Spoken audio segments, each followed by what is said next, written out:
दोस्तों एक दिन की बात है जब आशीष अपनी गर्लफ्रेंड के साथ घूमते हुए राधेपुर गांव की तरफ चल पड़ा। उस गांव में पहुंचने के बाद सबसे पहले उसने अपनी गर्लफ्रेंड को ड्रॉप कर दिया और फिर अपनी महंगी बाइक को लेकर वापस अपने गांव की तरफ चल दिया। लेकिन उसी समय उसके फ़ोन की घंटी बजी। फ़ोन पर उसे पता चला कि उसका दोस्त ललित था। दरअसल ललित जो राधेपुर गांव के बिल्कुल करीब ही रहता था, जिस कारण ललित ने बताया कि जाते समय उसने आशीष को देख लिया था और अब उसे मिलने के लिए आना ही होगा। फिर क्या था, ललित और आशीष दोनों ही गांव के अंतिम सीमा पर मिले, जहां दोनों के बीच बाइक को लेकर कुछ वार्तालाप होने लगी और उसी दौरान बात रेस पर आ गई। ललित के पास R15 नाम की एक शानदार बाइक थी, तो वहीं आशीष जिस बाइक का इस्तेमाल करता था उसका नाम KTM था, जो टॉप बाइक लिस्ट में आती है। दोनों ने वहीं से बाइक की एक शानदार रेस स्टार्ट कर दी। कभी आशीष ललित से आगे निकल जाता तो कभी ललित आशीष की बाइक को काटता हुआ उससे आगे निकल जाता। कुछ देर तक तो ऐसा ही चलता रहा और उस वक्त शाम हो चुकी थी। सूरज ढलने के साथ ही हल्के हल्के अंधेरे की परछाई अब सड़क के ऊपर नजर आने लगी। तभी ललित ने देखा कि उसके बगल में चल रही एक ट्रक, जिसकी गति बेहद शानदार थी, वो एक तगड़ी रफ्तार के साथ सड़क पर दौड़ रही थी। बाइक के बराबर उस समय इस ट्रक को यूं भगाता देख ललित भी हैरान था। ललित ने अपनी बाइक की रफ्तार को कम किया और आशीष को अपने पास बुलाया। आशीष और ललित की बाइक एकदम करीब चल रही थी। उसी समय उसने बताया कि इस ट्रक की रफ्तार बेहद ज़्यादा है। इस बात से वो दोनों ही परेशान थे कि अंततः एक सामान्य ट्रक इतनी तेज़ रफ्तार के साथ कैसे दौड़ सकती है। उन्हें ये तो पता चल चुका था कि इस ट्रक में कुछ तो खास है। ललित ने अपनी बाइक को और स्पीड देते हुए उस ट्रक से आगे निकाल लिया। ललित ने देखा कि उसे तो उस ट्रक की ड्राइविंग सीट पर कोई नज़र ही नहीं आ रहा था।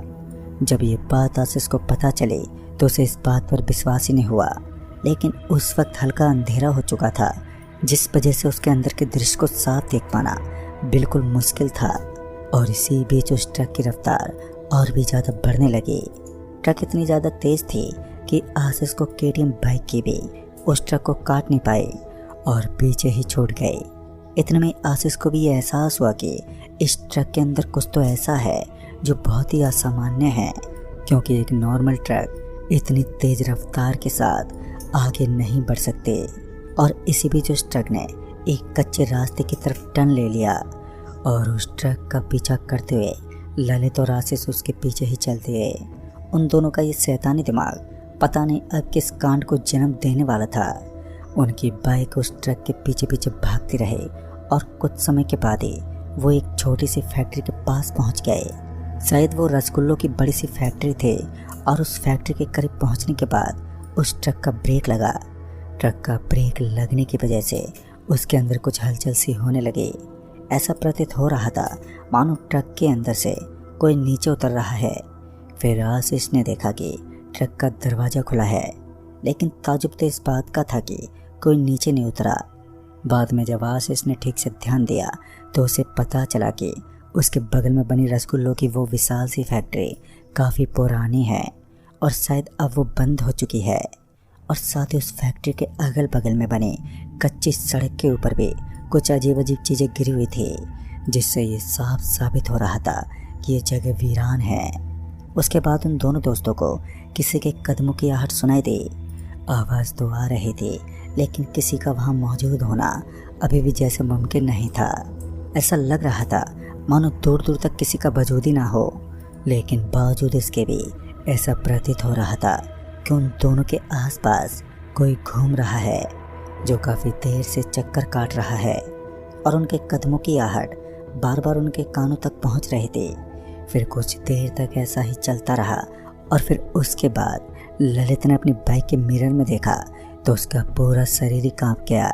ललित ने देखा कि सफ़ेद चोगा पजामा पहने एक आदमी उस सड़क के बीचों बीच खड़ा था और ललित को अपनी तरफ आने का इशारा कर रहा था। लिहाजा ललित फटाफट पीछे मुड़ा और जब ललित पीछे घूमा तो उसने देखा कि वहाँ सच में एक आदमी खड़ा था, जिसके लंबे लंबे बाल थे और वो अभी भी उसे अपनी ओर आने को बोल रहा था। ललित ने ये बात अपने दोस्त आशीष को बताई और आशीष पीछे मुड़ा तो उसे तो वहाँ कोई भी नहीं दिखा। जब ललित ने पीछे का नज़ारा देखा तो रियलिटी में वहाँ कोई नहीं था और इस वीरान स्थान पर किसी की मौजूदगी होना तो जाहिर हो रहा था। लेकिन पता नहीं आज उनके साथ इतना अचंभित दृश्य क्यों हो रहा था। उन दोनों के दिमाग में अनेक और भी उत्तम सवाल थे जिनका उत्तर देने वाला कोई नहीं था। आशीष अपने दोस्त ललित से बोला, अभी यहाँ से निकलना चाहिए, ये जगह आवश्यक नहीं है। एक तो हम इस सुपरफास्ट ट्रक के चक्कर में काफ़ी दूर आ गए हैं और ऊपर से यहाँ कुछ अजीब चीज़ें हमें सच में विचलित कर रहे हैं। ऐसा बोलते उस ट्रक की हेडलाइट ऑन और ऑफ होने लगी। ट्रक की हेडलाइट को ऑन और ऑफ होता देख उन दोनों को थोड़ा भय लगने लगा, क्योंकि अब उन्हें भी समझ नहीं आ रहा था कि बिना ड्राइवर के ट्रक कैसे चल सकती है। लगातार ये चीज़ें उन्हें परेशान कर रहे थे। पहले भी उन्हें ऐसा ही लग रहा था कि ये ट्रक बिना किसी ड्राइवर के आगे बढ़ रही है और इसी कारण वो दोनों दोस्त यहाँ तक पहुँच गए। सब कुछ सही चल रहा था और अब आशीष और ललित अपनी बाइक स्टार्ट करके वहाँ से निकलने ही वाले थे कि अचानक ही उन्हें दरवाजे खुलने की आवाज़ें आने लगी। आवाज़ इतनी ज़्यादा तेज़ थी कि उन दोनों ने उस फैक्ट्री की तरफ देखना शुरू कर दिया, लेकिन हैरानी का ये समंदर अभी भी अपनी पानी से गोते मार रहा था। वहाँ एक बार फिर कोई नहीं था। दूर दूर तक पसरा वो जोरदार सन्नाटा और काले बादलों की एक घनघोर परछाई जो इस अंधेरी रात में डर का एक भयानक ट्विस्ट उत्पन्न कर रही थी। उसके बाद जो घटा उसने उन दोनों की जिंदगी बदल दी। दरअसल उन्होंने देखा कि उस फैक्ट्री के दरवाजे से सफ़ेद कपड़े पहने एक आदमी बाहर की तरफ निकलने लगा, जिसके पांव लंबे लंबे थे और जैसे जैसे वो उन दोनों की तरफ बढ़ रहा था वैसे वैसे उसके शरीर की आकृति अब बढ़ने लगी। उसने एक शैतान का रूप ले लिया और आसमान से चांद की रोशनी भी अब गायब थी और जल्दी उन्हें ये ज्ञात होने लगा कि इस वीरान जगह पर आकर उन्होंने बहुत ही बड़ी गलती कर दी है। आशीष अपनी बाइक की स्लिप मारता हुआ उसे स्टार्ट करने की कोशिश करने लगा, लेकिन उनकी बाइक ने जिद पकड़ ली थी। वो स्टार्ट होने का नाम ही नहीं ले रही थे।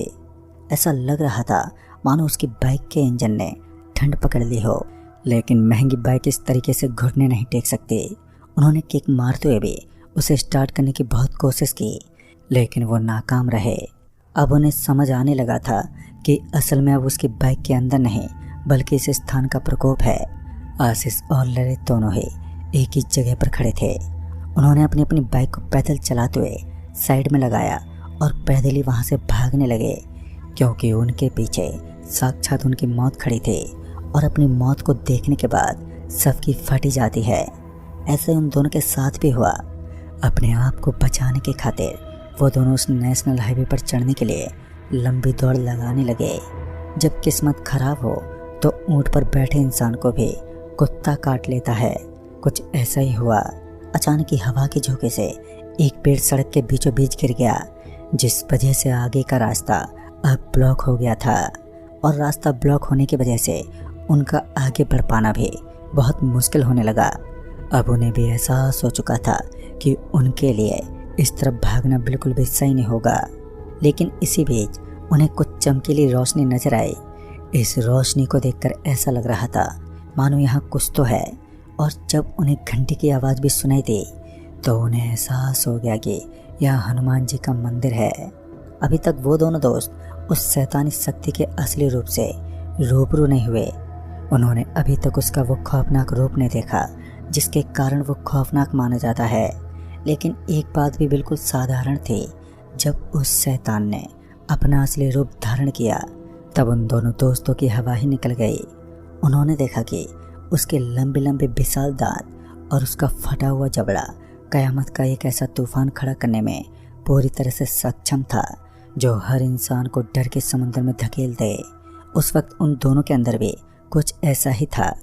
उन्हें भागने का कोई रास्ता भी नहीं दिखा और सामने का दृश्य एकदम साफ था, तो वहीं पीछे की तरफ उन राक्षसों से भरपूर खौफ का रूप था। यानी कि एक तरफ कुआं तो दूसरी तरफ खाई। दोनों दोस्तों को समझ ही नहीं आ रहा था कि अब उन्हें किस दिशा में भागना चाहिए और अपनी ज़िंदगी बचाने के लिए कौन से रास्ते को आजमाना चाहिए। ऊपर की तरफ नजर आने वाले वो मंदिर उनसे काफ़ी दूरी पर था। फिर उनकी तरफ वो ट्रक बढ़ने लगे जो अपनी सुपर स्पीड से उन्हें हताश करने वाले थे।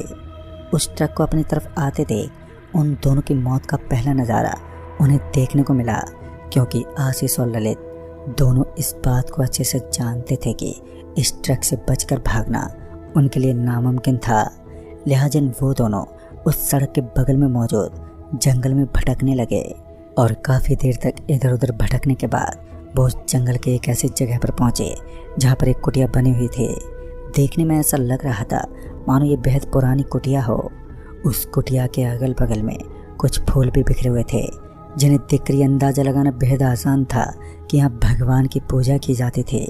दोनों दोस्त पूरी रात वहीं रुके रहे और तब जाकर उन्हें उस हैवानी शक्ति के चुंगल से बचने का एक रास्ता मिला। पूरी रात वहीं बिताने के बाद जब सुबह दोनों दोस्त अपनी बाइक के पास पहुंचे तो वो पहली बार में स्टार्ट हो गई। और इस घटना का वर्णन करने के बाद एक शख्स ने बताया कि सालों पहले एक ट्रक ड्राइवर का एक्सीडेंट हुआ था, जो अपने खौफ के अखरोट के साथ अपनी ट्रक लेकर आज भी उसी हाईवे और उस काली सड़क पर भटकता है। कहते हैं कि आज तक उस बेचारे को मोक्ष की प्राप्ति नहीं हुई, जिस वजह से उसकी आत्मा वहीं पर भटकती है। आप एक सुरक्षित स्थान पर पहुंच गए, अन्यथा आपके साथ भी कुछ ऐसा होता जो वाकई अकल्पनीय होता है। दोस्तों, एक बात भी सत्य है, जिस इंसान की सुरक्षा स्वयं भगवान करता है उस इंसान को कुछ नहीं हो सकता। और भगवान की सुरक्षा और अपनी बुद्धि की क्षमता पर आशीष और ललित अपनी जान बचाकर तो निकल गए, लेकिन उस दिन के बाद उन्होंने अपनी ज़िंदगी में कभी भी ना ही तो इस तरीके की हरकतों को अंजाम दिया और ना ही वो किसी ऐसे स्थान पर जाने की बात करते हैं जहाँ पर सन्नाटे के साथ साथ अंधेरे की काली चादर लिपटी हुई हो। और ऐसा करना उचित भी है। इंसान अपनी ज़िंदगी में एक गलती करने के बाद जब वो सुधार करने लगता है तो फिर वो चीज़ उसकी ज़िंदगी का सर्वश्रेष्ठ नियम होता है। तो दोस्तों, इस कहानी में बस इतना ही। तब तक के लिए बाय एंड टेक केयर।